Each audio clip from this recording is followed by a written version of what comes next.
C'est comment? Une petite fille, casquette en arrière, croise les bras devant son assiette. Marie-Bénédicte presse ses lèvres l'une contre l'autre. Raïm, son papa, est planté devant un chevalet. Il plisse les yeux, fait des grimaces. Il réajuste sa salopette pleine de peinture. Il jette un coup d'œil à sa fille. Il inspecte son assiette. Il se tourne vers sa toile. Elle représente une chambre d'enfant vide.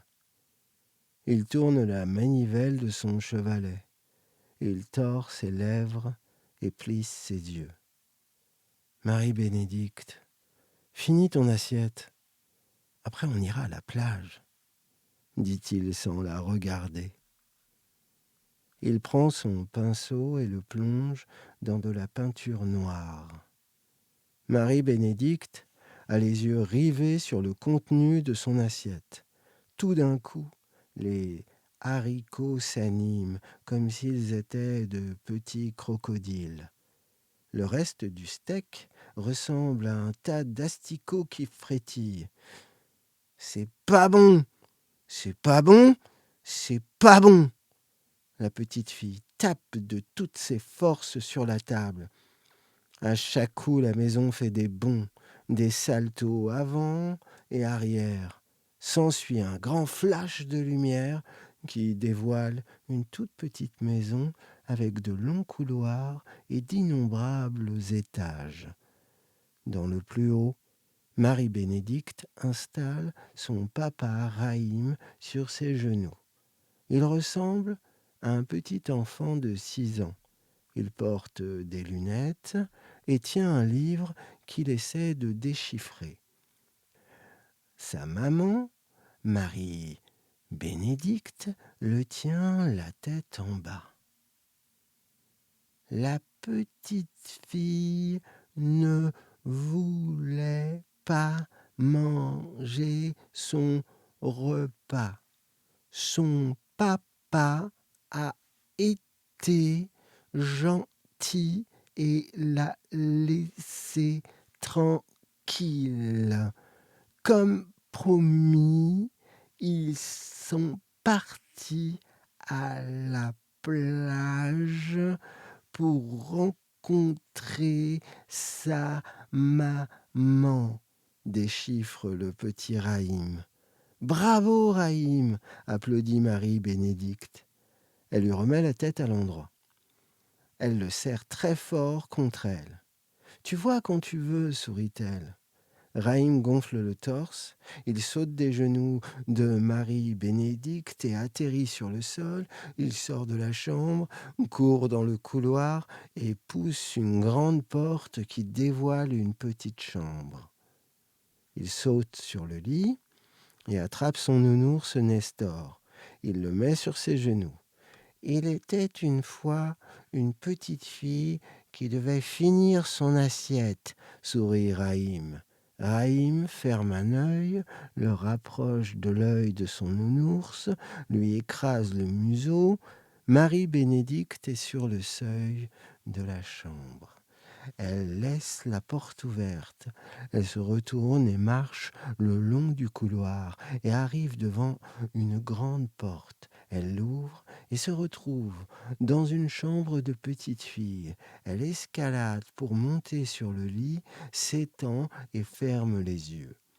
Une ombre entre dans la chambre et de grandes mains la recouvrent avec une couverture.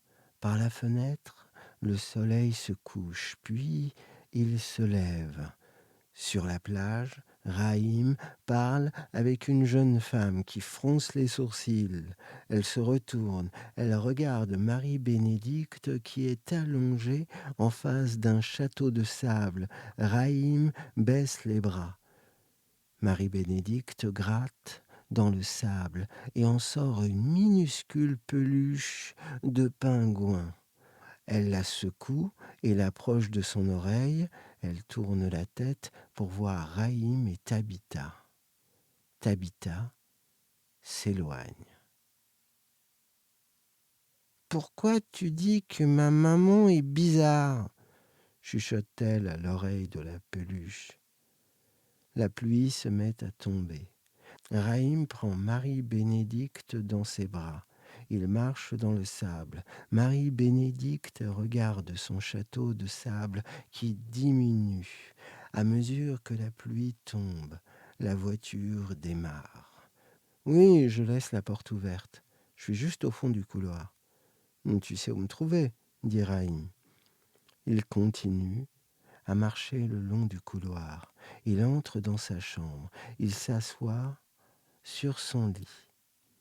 Il ouvre le tiroir de sa table de nuit et en tire un cadre avec la photo de Tabitha. Au fond du couloir, la silhouette de Marie-Bénédicte apparaît. La petite fille se retourne et court dans son lit. Elle ferme les yeux. Nestor, la peluche, est debout devant le lit de Raïm. « Écoute, microbe, je ne peux pas tout expliquer. Il faut que tu me fasses confiance. Habille-toi, mets un manteau chaud, nous devons partir au plus vite, » dit la peluche. Raïm a maintenant 5 ans. Il est dans sa chambre, il fait la moue. « J'ai pas envie, je veux rester avec ma maman, » dit Raïm. « T'es bête. Je peux rien faire pour toi, puisque je te dis que c'est la seule manière de nous en sortir, » lui hurle la peluche. « Raïm, avec qui tu parles ?» dit une voix venant du fond du couloir. Raïm et sa peluche s'y aventurent. La porte de la chambre se referme. Le soleil brille. La mer est calme. Marie-Bénédicte rapproche son œil d'une tour de son château de sable. « Avec Nestor !» répond Marie-Bénédicte à Raïm. Raïm regarde Marie-Bénédicte. Tabitha tourne les talons. Elle pleure en s'éloignant. Raïm est dans son lit. Il serre contre lui Nestor, sa petite peluche. À ce moment-là, une énorme tête de femme sort du couloir et surgit dans la chambre de Raïm. Il plaque Nestor contre lui et ferme les yeux. « Allez, Marie-Bénédicte, une dernière bouchée et je te laisse tranquille. » Raïm est assis à côté de Marie-Bénédicte et essaie de faire entrer dans sa bouche une cuillère. Cette dernière voit quelque chose qui bouge à l'intérieur et sourit. Elle ouvre la bouche. « Non !» dit Nestor. « Tu vois, je te l'avais bien dit, Raïm. » Raïm ferme les yeux. Il se retrouve dans sa chambre. Sa lampe de chevet est allumée. Il sent une main sur ses cheveux. Il ouvre les yeux. Il voit sa maman qui ferme le livre d'histoire. Elle lui fait un baiser. Il sort de sa chambre. « Bonne nuit, mon cœur, » dit-elle, en fermant la porte doucement derrière elle. Raïm dort profondément. Une étoile filante exécute un tour complet dans le ciel et frôle la fenêtre du petit garçon. Au même moment, Nestor est éclairé alors qu'il remplit un sac à dos avec des affaires de Raïm. Il s'approche de Raïm. « Hé, réveille-toi, on doit partir » insiste Nestor.